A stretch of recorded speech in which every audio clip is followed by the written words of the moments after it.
Welcome to YogiViews, where my guest is yoga itself, through interviewing those who practice it, teach it, sell it, or simply love it. I am Antonio Sausys.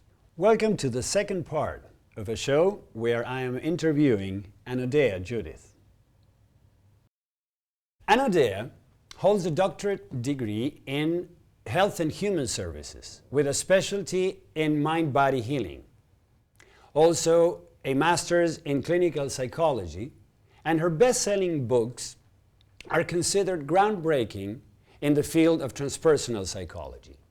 With over 500,000 books in print and her work translated in 15 languages, Anodea Judith's knowledge had gained her the reputation of being a solid scholarship, an inspiring presenter, and a dynamic workshop leader.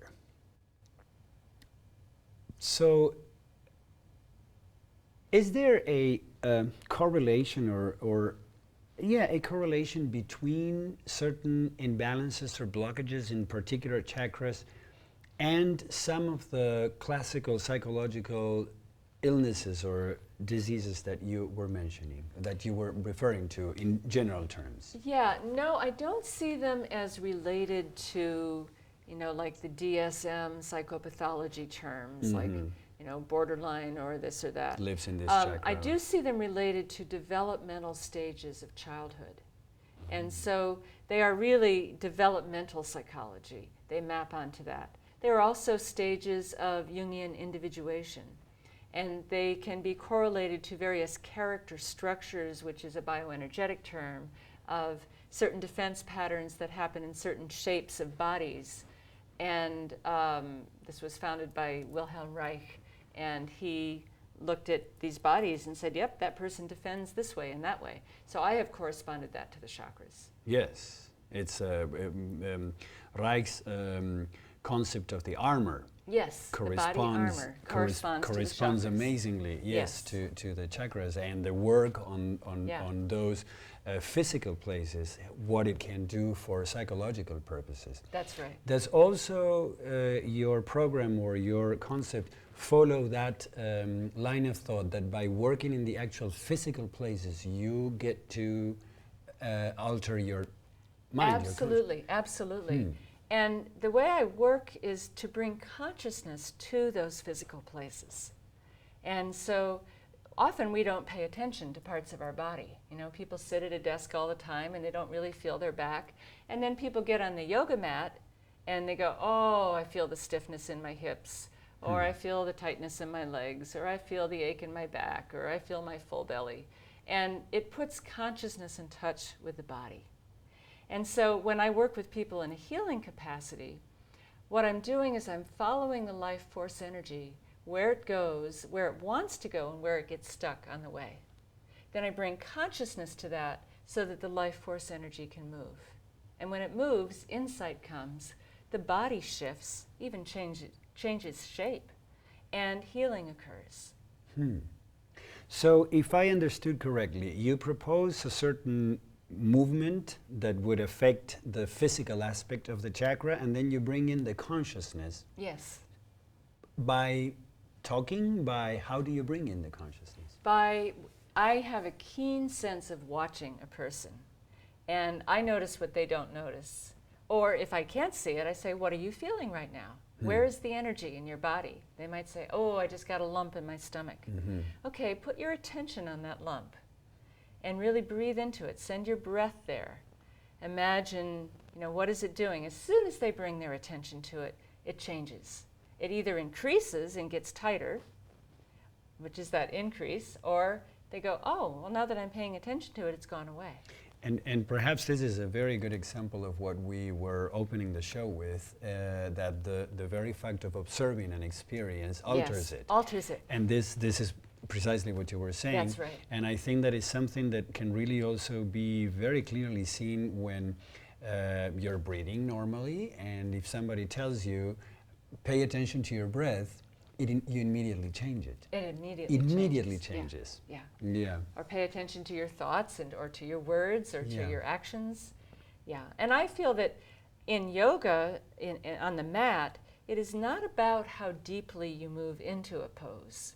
It's how deeply you feel the pose you're in. How deeply you experience it. And that could be for the beginner whose head is miles away from their knee. But if they are deeply feeling what they're doing, they are doing yoga. And the person who's highly flexible and just does it as habit and their mind is out the window, it doesn't matter that they get their head to their knee if they're not experiencing the body and the union of consciousness in the body. That is the wholeness that I think we are seeking. The union. Yes, and yoga means union. Yoga means union. And this is a union that perhaps also can be experienced in every moment of life, not just when you're doing a pose, right? Absolutely, absolutely. So the chakra system is a map that you can use for your relationships, for your work, for your leisure, for your reading, for your, I use it for my filing system.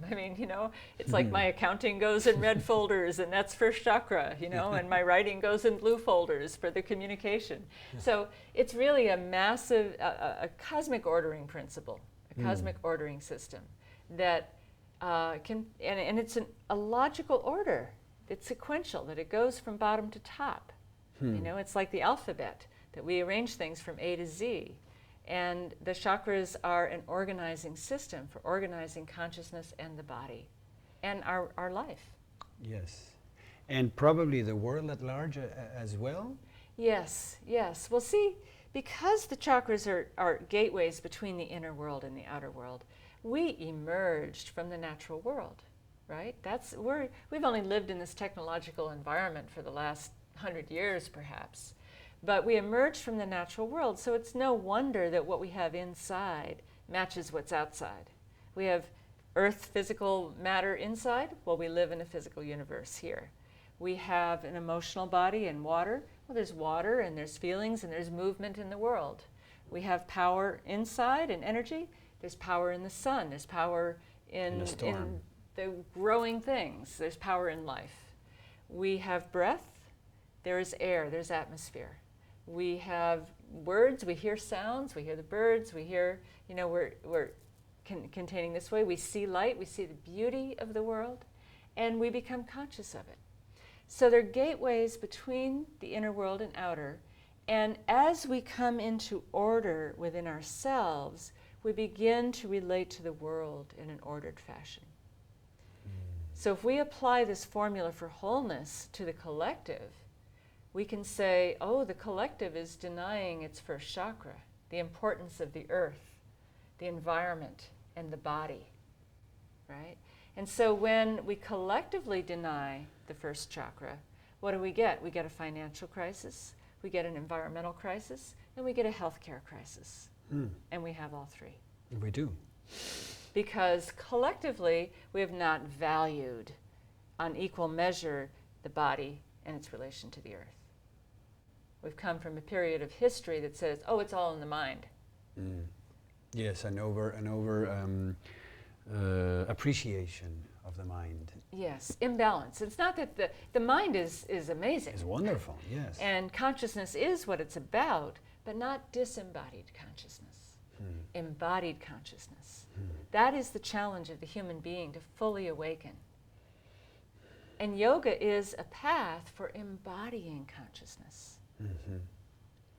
Now, in terms of the individual, you just mentioned that it's not just about postures. What are some others of techniques or tools that yoga provide to work with our chakras? And I would say probably to work with them towards balancing them, but also towards being aware of them. So what other tools? Because the first step is awareness, to realize, oh my goodness, I overcompensate here and I avoid there, so therefore I'm out of balance. I need to stop avoiding this. And in the kleshas, it's raga and devesha, attachment and avoidance, right? So these are ways that we get off center, that we distort our core. So first is to become aware of that. And then there are certain postures that will emphasize the experience of a particular chakra. And there are practices such as grounding for the first chakra. There is just moving in general. There is getting your energy up and going, and you might not even do yoga. Maybe you go running in the morning, to get your third chakra going. There's practices with the breath. There's practices in how we do relationship. Do we take each relationship as an opportunity to love, to bring it to the highest level, to be compassionate, to be forgiving, to regard the other person as important as yourself? Do we take each opportunity for that? Do we speak our truth? We can sit on the mat and chant till the cows come home, but if we aren't speaking truth in our lives, chanting is not as powerful as speaking what's really true inside. Do we really open our eyes and see? Or do we live in denial? Do we live in delusion? And do we realize? Do we come to realization, which sometimes I say is seeing through real eyes? Mm-hmm. Well, and when you were saying speaking the truth, I think that sometimes it's equally important to speak that truth to yourself.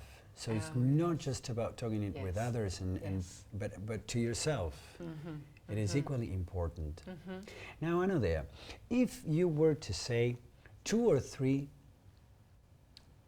most common defenses that general individuals put up activating their chakra or allow their chakra to activate through these defenses, what would be the 2 or 3 of the most important ones? Well, I think one of them that is just prevalent through our culture is people living in their heads. Mm-hmm. They live in their minds, they live in their analysis, and they are not really living in their experience. They have an experience and they go, oh, that was interesting. But they're not in it. We have to be in it. We have to be living it. So it's because the experience here maybe wasn't pleasant once upon a time. And that was a defense against actually feeling what was going on in your family, in your life, that you had no control over. So that's a common defense. Another defense is really whooping up the power chakra and overcoming a common insecurity, a feeling I'm not good enough, I'm not going to be loved unless I make something of myself. The whole culture is that each person has to go and make their mark. So it becomes very ego-driven. So what we do is we get very excessive in the third chakra. We excessive doing, in which I say get someone into deep doo-doo. So excessive doing, it exhausts the first chakra because we're always doing and we can't sit still.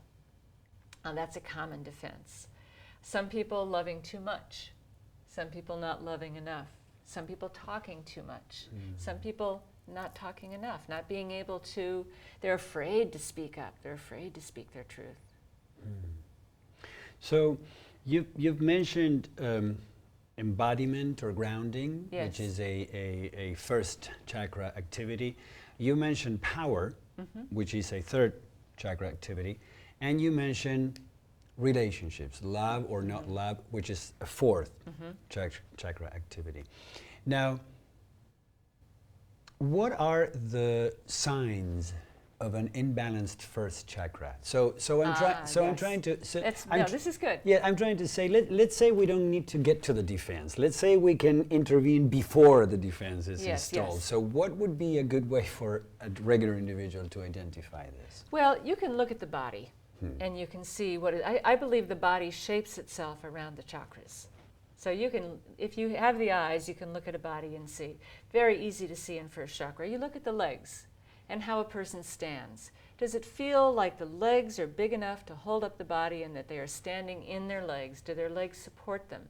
So in general, someone with really skinny legs, especially skinnier than the rest of the body, is going to be toward the deficient end of the first chakra. This is I've just found this down the way.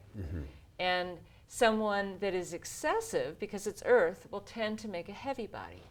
They'll say, well, I don't feel grounded unless I have a little more weight on me. Plus, eating is a survival instinct, right? We eat to survive. So when that becomes excessive, then someone has too much instinct to eat, and so that puts on weight. Right? But it's an attempt to ground. And many people, when they truly learn to ground, the weight falls off them because they don't need the extra weight to do that anymore. They can dynamically and energetically ground. When deficient first chakra is ground, they feel more secure. They feel more present. What would be a sign for the power, for the third power chakra? How could we identify it? Well, you're looking at the overall energy level of the person. Some people don't have much energy. And some days we don't have much. And some people are full of energy. You can just feel it coming off them. When the third chakra is deficient, it tends to collapse. You know, this is all soft tissue right here. It's the only chakra in the body that has nothing but soft tissue in the front. So how we hold ourselves up, do we have muscle tone here? When we're tired, what do? We kind of collapse, right? So you can look at a withdrawn, collapsed third chakra that moves toward the back body. That would be deficient.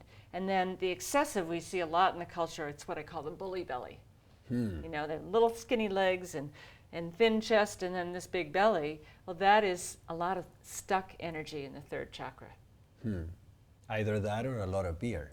Yeah. They say beer belly, right? That's where the expression comes That's right. from.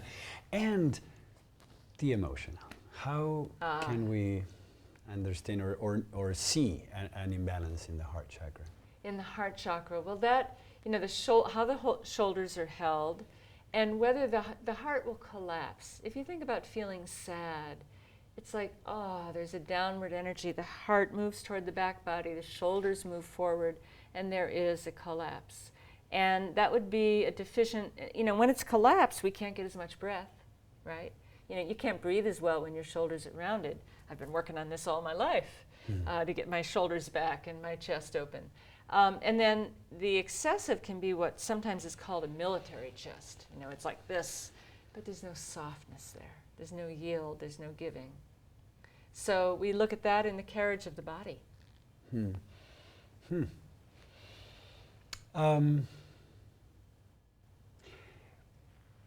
Certainly love is an important aspect of life, and certainly as well yoga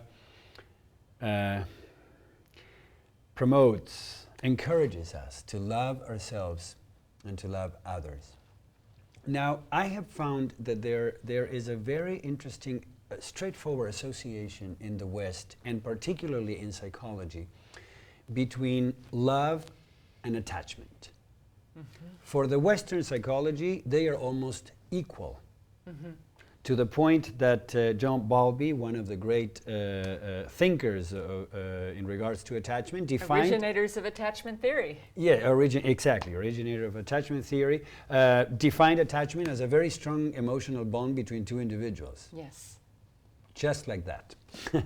Of course, he also referred him and his followers, especially Mary Ainsworth, who said that based on what type of attachment you have in an early age, you are going to develop a certain love life or a certain tendency of love style when you grow up. So much attachment is related to love for the Western world that how you attach as an infant will determine how you love as an adult.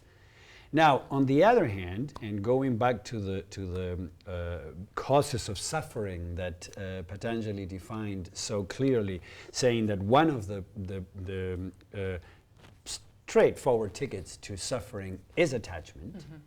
We know that for the Eastern world, attachment is an impediment, is a difficulty towards spiritual development or success in yoga practice.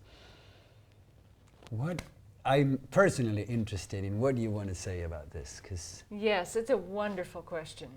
Now, I think it's unfortunate that Bowlby used the word attachment, because what we're really talking about is connection.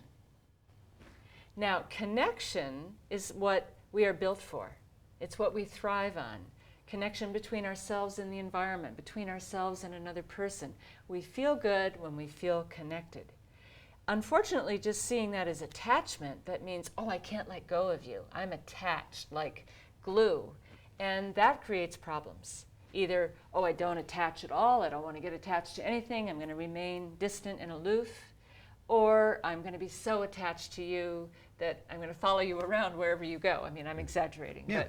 But And whether we attach to our mother appropriately and learn to bond, that's an important aspect. As you say, can we bond in a relationship?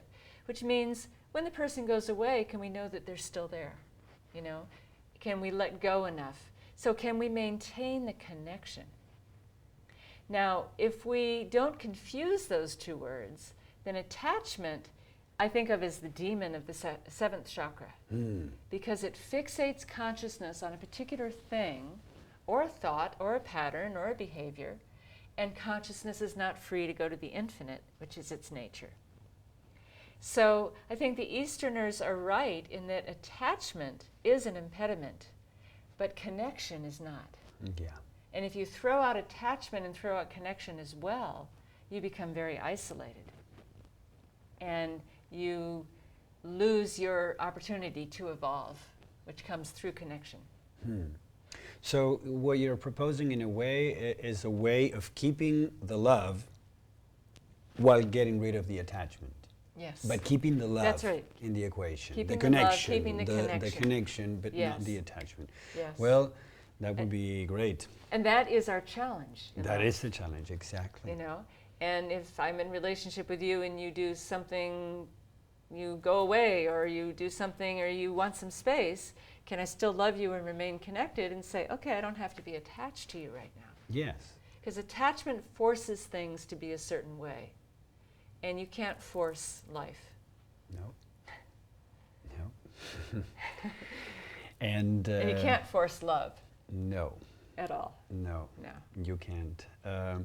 And in fact, I've read a phrase that I liked very much that says, love is what's left after you've let go of everything you love. Oh, wow, that's great. Which is a great phrase to maybe to exemplify precisely what you were saying, that love is still the connection, but if we can let go of the attachment, That's right. then I think that we can even deepen our Yes. love. Yes, exactly. Because, exactly.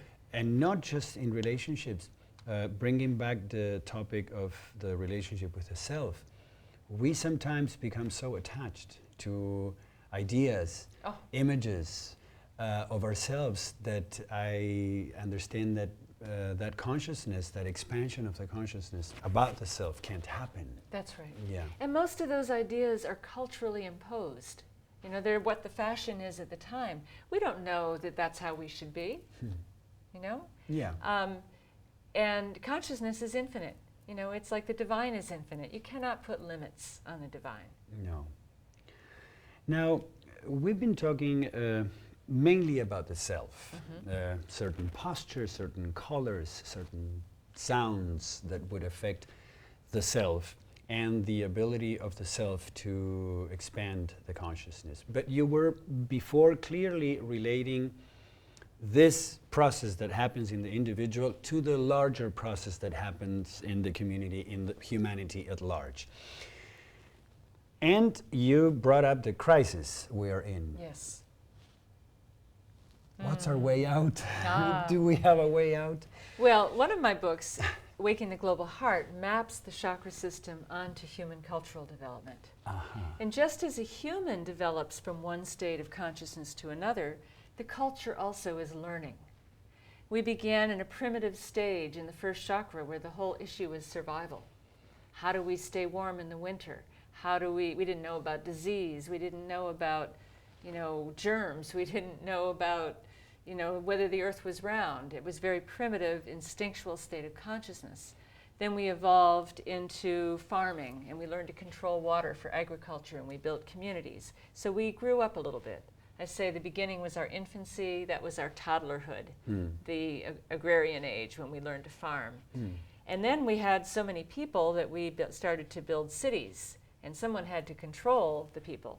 All these people were living together that this is third chakra, that didn't know how to read or write, didn't know much about the world. We didn't have technology they didn't have newspapers, they didn't have radio, they didn't have cars and transportation systems. I mean, how do you coordinate cities of 50,000 people living like that? Well, it fell to strong rulers who had the power.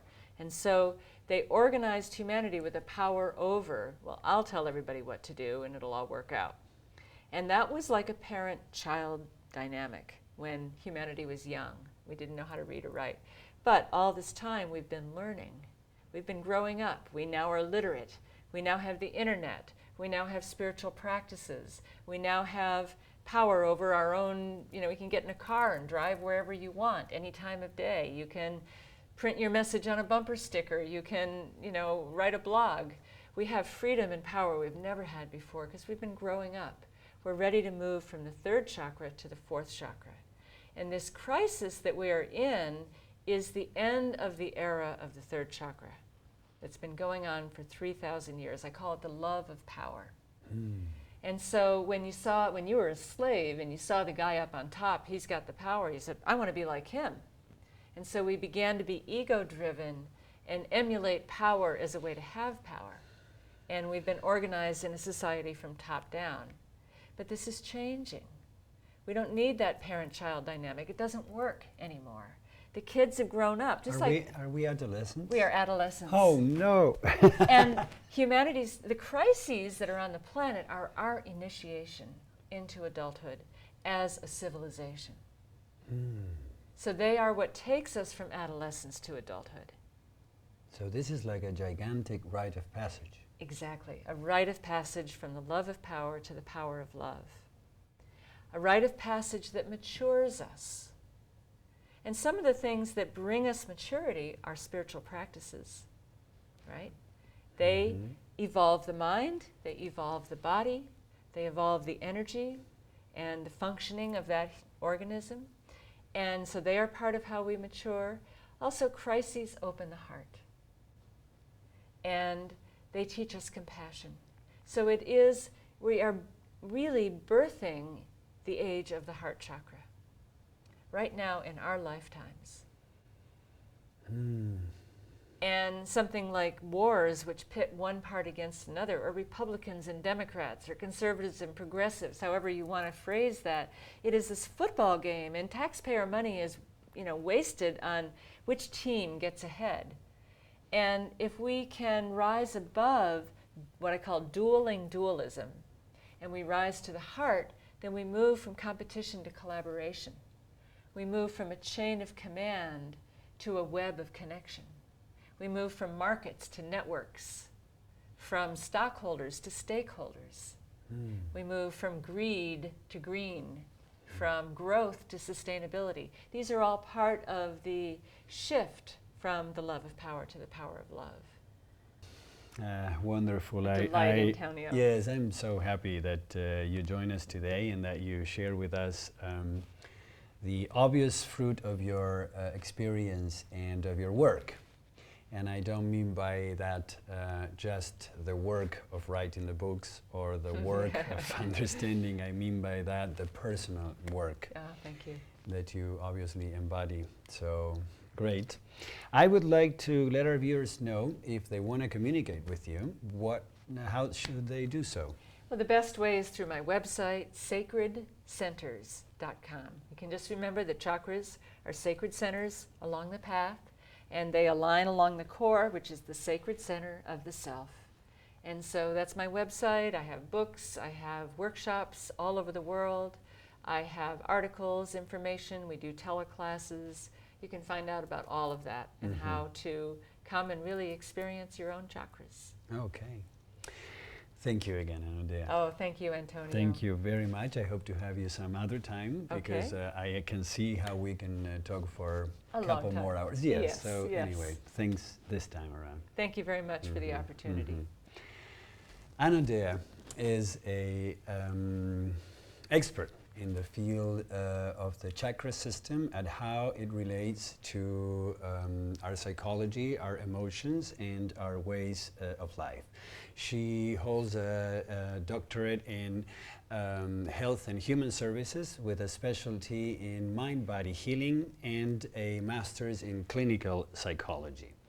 Her books have been considered groundbreaking in the field of transpersonal psychology, and with over 500,000 books in print and her work translated in 15 languages, Anodea's knowledge had gained her the reputation of being an inspirational speaker, a dynamic workshop leader and a wonderful person. So I hope you had enjoyed this show, and I look forward to the next time.